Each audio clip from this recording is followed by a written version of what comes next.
अपनी अपलाइन को कभी भी नौकर नहीं समझना है।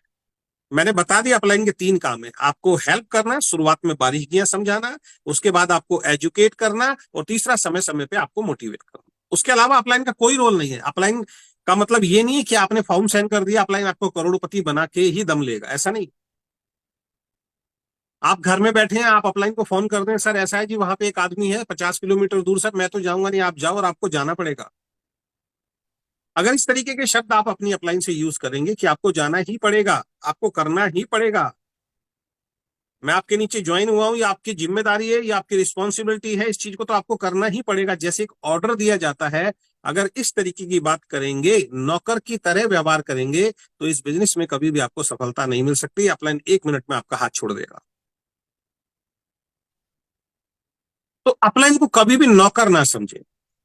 मैं अपनी मीटिंग में एक बात बताता हूं, आज फिर इस बात को मैं रिपीट करता हूं, इस बिजनेस में वो व्यक्ति बहुत तेजी से सफल होता है जो दिमाग तो अपलाइन का इस्तेमाल करता है और शरीर अपना इस्तेमाल करता है। अगेन रिपीट करता हूं, इस बिजनेस में वो व्यक्ति बहुत तेजी से ग्रो करता है जो दिमाग अपलाइन का इस्तेमाल करता है और शरीर अपना इस्तेमाल करता है। लेकिन नौकर वाली जब आज जहां पे भावना आ जाती है ना, तो वहां पे हम क्या करते हैं, दिमाग तो मेरा चलेगा, जैसे मैं बोलूंगा वैसे काम करना पड़ेगा, किसको, अपलाइन। तो आपका बिजनेस नहीं चल सकता। तो शुरुआती 3 चीजें आपको समझ में नहीं आई है कि अपलाइन हेल्प कर सकता है, अपलाइन आपको एजुकेट कर सकता है, और अपलाइन समय समय पे आपको मोटिवेट कर सकता है। तो हमेशा अपनी अपलाइन की रेस्पेक्ट करनी है। कभी भी ये मत सोचिए कि अपलाइन आपका गुलाम है, अपलाइन भी आपका नौकर है, उसको आपको कामयाब बनाना ये समझ लीजिए उसका परम कर्तव्य है, ऐसा नहीं। जब तक आप कामयाब नहीं होना चाहेंगे, आपका अपलाइन भी आपको कामयाब नहीं बना सकता। जैसे हम कहते हैं कि एक अपलाइन किसी डाउनलाइन के साथ जबरदस्ती नहीं कर सकता, ऐसे ही एक डाउनलाइन किसी अपलाइन के साथ भी जबरदस्ती नहीं कर सकती इस बिजनेस में।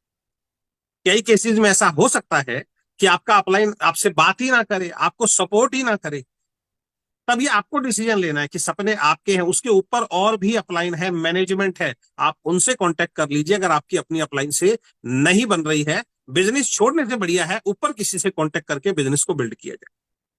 तो मैं खुद बोल रहा हूं, ऐसी स्थिति कभी ना कभी आपकी आ सकती है कि आपकी अपलाइन से बहुत मतभेद हो जाए। ऐसे में बिजनेस को छोड़ने की गलती नहीं करना, उनके ऊपर जो अपलाइन है, मैनेजमेंट जो है, उनसे डायरेक्ट कांटेक्ट करके कहना कि सर मुझे काम करना है, मुझे किस तरीके से हेल्प हो सकती है ये बताइए। लेकिन वहां भी ये ध्यान रखना, जो भी अपलाइन होगी वो आपकी हेल्प करेगा, आपको एजुकेट करेगा, आपको मोटिवेट करेगा। इसके अलावा उनसे भी बहुत ज्यादा उम्मीद आपको नहीं। तीसरी चीज, अपलाइन की राय को स्वीकार करें अगर वो आपको कुछ सलाह दे रहे हैं तो। देखिए, अपलाइन को आपसे ज्यादा इस बिजनेस में अनुभव है। बहुत सारे लोग गलती क्या करते हैं, इस बिजनेस में अपना दिमाग ज्यादा लगाते हैं। और हम बार बार एक बात बताते हैं, जो नेटवर्क बिजनेस में अपना दिमाग ज्यादा लगाता है उसकी ग्रोथ नहीं होती है, उसको सफलता नहीं मिलती है। और एक लाइन और बोलते हैं कि किसी भी फील्ड में अगर आपको सफल होना है तो आपसे पहले जो सफल इंसान है उसकी सलाह पे आप चलना शुरू कर दीजिए, आप सफल हो जाएंगे। टेक्निक्स तो उसको मालूम है ना। अब आप गाड़ी सीखना चाहते हैं लेकिन आप जो सिखा रहा है उसकी बात ही नहीं मान रहे, तो क्या होगा, या तो वो गाड़ी से उतर जाएगा, भाई तू ही चला ले, या फिर क्या होगा, एक्सीडेंट हो जाएगा, गाड़ी खराब कर लोगे आप। गाड़ी सीखनी है आपको, स्विमिंग सीखनी है आपको, क्रिकेट सीखना है, कुछ भी जीवन में सीखना है आपको, गाना भी सीखना है, तो जो गुरु बताएगा उसी हिसाब से तो सिंगर गाना सीखेगा ना। जैसे वो बताएगा इस तरीके से सुर लगाने हैं सारे गामा, आपको नहीं जी मैं तो ऐसे लगाऊंगा, तो नहीं चलेगा। हर फील्ड में एक सफल इंसान का कहना आपको मानना पड़ता है अगर आपको सफल होना है। तो अपलाइन कभी कभी आपको कुछ राय देगी जब आप गलतियां करेंगे, तो वो जो राय दे रहे हैं, जो सलाह दे रही हैं, उसको स्वीकार करें।